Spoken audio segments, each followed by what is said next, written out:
بسم اللہ الرحمن الرحیم۔ السلام علیکم ناظرین اکرام، 3 قسم کی عورتوں پر روزہ رکھنا جائز نہیں۔ اگر ان میں سے کسی عورت نے روزہ رکھ لیا تو یاد رکھیں ایسی عورت کا روزہ کبھی قبول نہیں ہوگا۔ ایسی عورت کو اللہ تعالیٰ کی طرف سے سخت عذاب ہوگا۔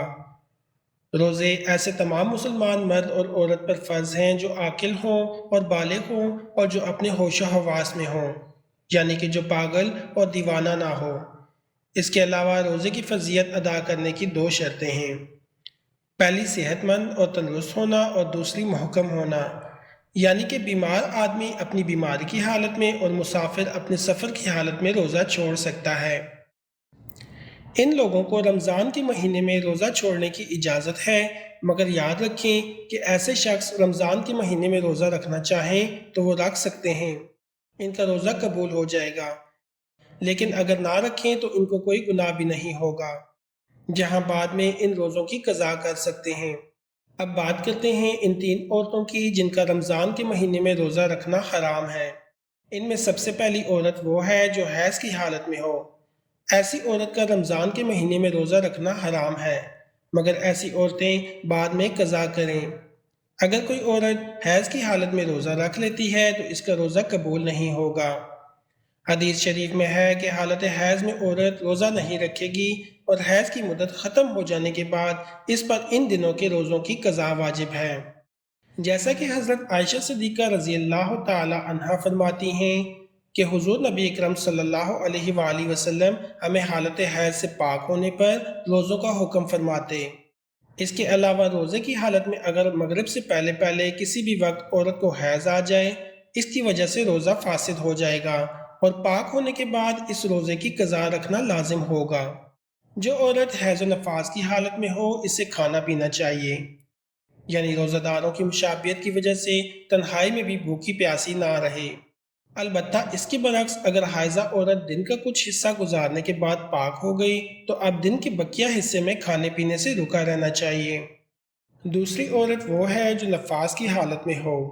عورت کے لیے نفاس کے ایام میں نماز پڑھنا اور روزہ رکھنا شرعاً جائز نہیں، البتہ ان ایام کے روزوں کی قضا لازم ہے، نماز کی قضا نہیں۔ نفاس کتنے دن تک شمار ہوگا اور نماز روزے کی کب قضا لازم ہے، اس سلسلے میں تفصیل درج ذیل ہے۔ اگر کسی خاتون کے ہاں پہلی ولادت ہو اور نفاس کا خون 40 دن تک مکمل ہونے پر بھی بند نہ ہو تو اس صورت میں 40 دن تو نفاس کے شمار ہوں گے اور اس سے زائد ایام استعاصہ کے شمار ہوں گے۔ غسل کے بعد ان ایام کی ہر نماز کے بعد باوضو ہو کر نماز ادا کرنا لازم ہوگا اور اسی دوران عورت روزہ بھی رکھے گی۔ اور اگر نفاس کا خون 40 دن سے بڑھ جائے اور اس عورت کے ہاں پہلے بھی بچے کی ولادت ہوئی ہو تو اس صورت میں اس سے پہلے بچے کی پیدائش کے موقع پر جتنے دن خون آنے کی عادت ہے اتنے دن کا خون نفاس شمار ہوگا اور باقی بیماری کا خون شمار ہوگا۔ ان باقی دنوں میں رہ گئی نمازوں کی قضا بھی کرنی ہوگی اور روزے بھی چھوٹ گئے ہیں وہ بھی رکھنے ہوں گے۔ اور اگر 40 دن کے اندر خون بند ہو جاتا ہے تو وہ مکمل ایام نفاس شمار ہوں گے۔ ان دنوں میں روزہ نہیں رکھے گی اور نماز بھی ادا نہیں کرے گی، تاہم روزوں کے بعد میں قضا کرنی ہوگی۔ تیسری عورت ہے حاملہ۔ ایسی عورت کا رمضان کے مہینے میں روزہ رکھنا حرام تو نہیں، لیکن ایسی عورتوں کو روزہ چھوڑنے کی اجازت ہے، یعنی کہ حمل والی اور اپنے بچوں کو دودھ پلانے والی عورتوں کو۔ اگر اپنے روزے کی وجہ سے اپنے یا اپنے بچے کی جان جانے کا خطرہ ہو تو ایسی عورتوں کو اجازت ہے کہ وہ روزہ نہ رکھیں۔ اگر حاملہ عورت کو غالب ہو کہ روزہ رکھنے کی صورت میں خود اس کی جان یا بچے کی جان کو خطرہ ہو سکتا ہے تو اس حالت میں عورت روزہ چھوڑ سکتی ہے اور بعد میں قضا کرنا واجب ہے۔ لیکن اگر شوہر مالدار ہے، کوئی دودھ پلانے والی عورت رکھ سکتا ہے تو دودھ پلانے کی وجہ سے ماں کو روزہ چھوڑنا درست نہیں۔ سیدنا انس بن مالک کعب رضی اللہ تعالی عنہ بیان کرتے ہیں کہ نبی کریم صلی اللہ علیہ وآلہ وسلم نے فرمایا، اللہ نے مسافر کو روزہ اور نماز کا نصف معاف کر دیا ہے، اسی طرح حاملہ اور دودھ پلانے والے کو بھی۔ سیدنا عبداللہ بن عمر رضی اللہ تعالی عنہ سے حاملہ کے بارے میں پوچھا گیا کہ جسے اپنے بچے کے نقصان کا خطرہ ہے، فرمایا وہ روزہ چھوڑ دے، اس کے بدلے میں ایک مسکین کو 1 مد یعنی تقریباً نصف کلوگرام گندم دے دے۔ اب آپ کو بتاتے ہیں کہ ایسی کون سی عورتیں ہیں جن کو رمضان کے مہینے میں روزہ چھوڑنے کی اجازت ہے۔ نمبر 1، اگر کوئی عورت سفر کی حالت میں ہو یا بیماری کی حالت میں ہو یا پھر اپنے بڑھاپے کی وجہ سے زیادہ کمزور ہو گئی ہو تو اگر اس نے روزہ رکھ لیا تو اس کی جان جانے کا خطرہ ہو سکتا ہے۔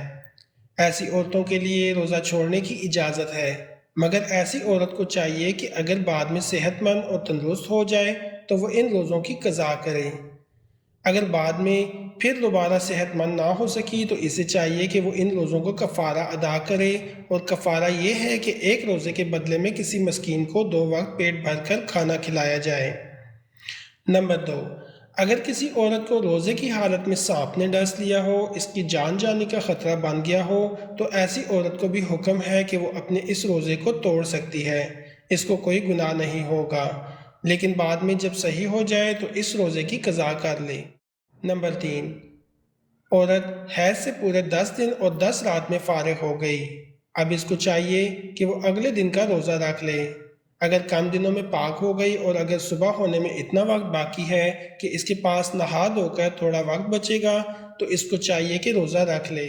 قرآن حکیم میں ارشاد ہوتا ہے کہ رمضان کا مہینہ وہ ہے جس میں قرآن اتارا گیا، وہ لوگوں کے لیے ہدایت ہے اور جس میں رہنمائی کرنے والی اور حق و باطل میں امتیاز کرنے والی نشانیاں ہیں۔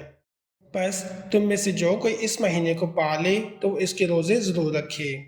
اللہ پاک ہمیں بہتر عمل کرنے کی توفیق عطا فرمائے اور ہمیں نیکوکاروں میں شامل فرمائے، آمین یا رب العالمین۔ اگر ویڈیو اچھی لگی تو چینل کو لائک اور سبسکرائب ضرور کر دیں۔ شکریہ، اللہ حافظ۔